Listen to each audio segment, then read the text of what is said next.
you ever seen a shot that tough to win a game in this stakes?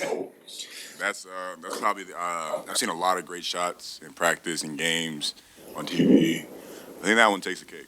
What's going through your head as you see him shooting it and then it's in the air?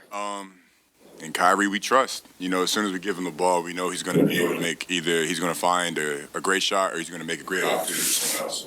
So whenever we see him get the ball, we just sit back and just watch it happen. And no one was expecting him to make that layup. No one was expecting him to take that floater, layup, whatever you want to call it. But amazing shot. And then what's going through your head when it goes in?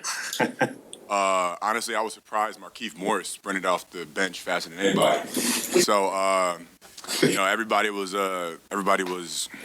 ecstatic. They were being able to just see that shot in that moment.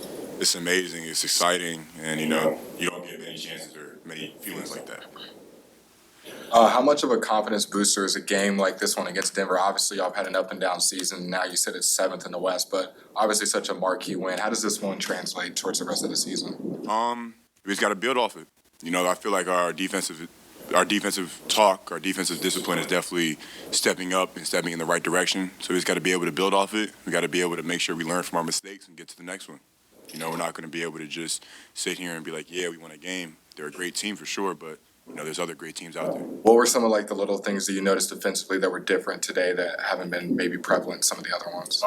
There was definitely some times where we had to just change up what we were doing. Moving around who was guarding who, moving around how we were guarding things, how we were playing things throughout the entire game. It was just kind of figuring out what scheme was going to work at that time, and as soon as it stopped working, we were going to change it again.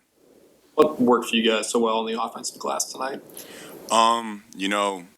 If the shot goes up, we got to be able to battle down low as bigs, and there was definitely PJ had a big rebound tonight, being able to know he had 11.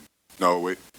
Yeah, he had 11. So being able to know that he was always coming in to help us rebound, if one of the big men was occupying Jokic, everybody else was boxing out trying to get the rebound. You guys went to Denver a couple months ago and got outscored in the paint by 20. Obviously completely different story. How different is this team?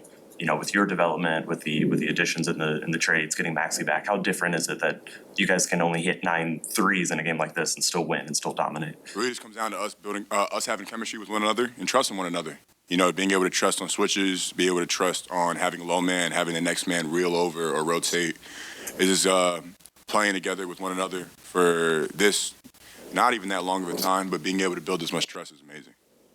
You very rarely see Joker have this poor of a shooting night. Why do you think you guys were able to contain him as well as you did?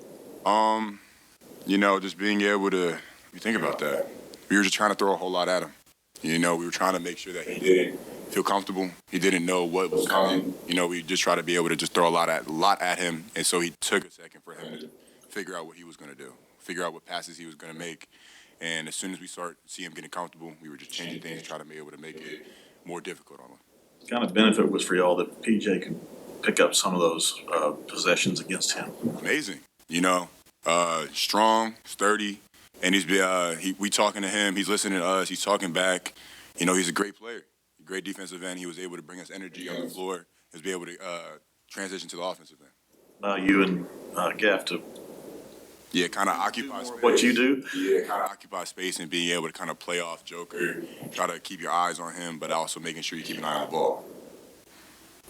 And you had your Euro step dunk. Do you think that's something the Mavs fans can look forward to seeing more often? Was that a reactionary thing? Was that already planned? Reaction after that? I'm just being able to have Kyrie put the ball in that position. He trusts me to finish the play, so I got to do it.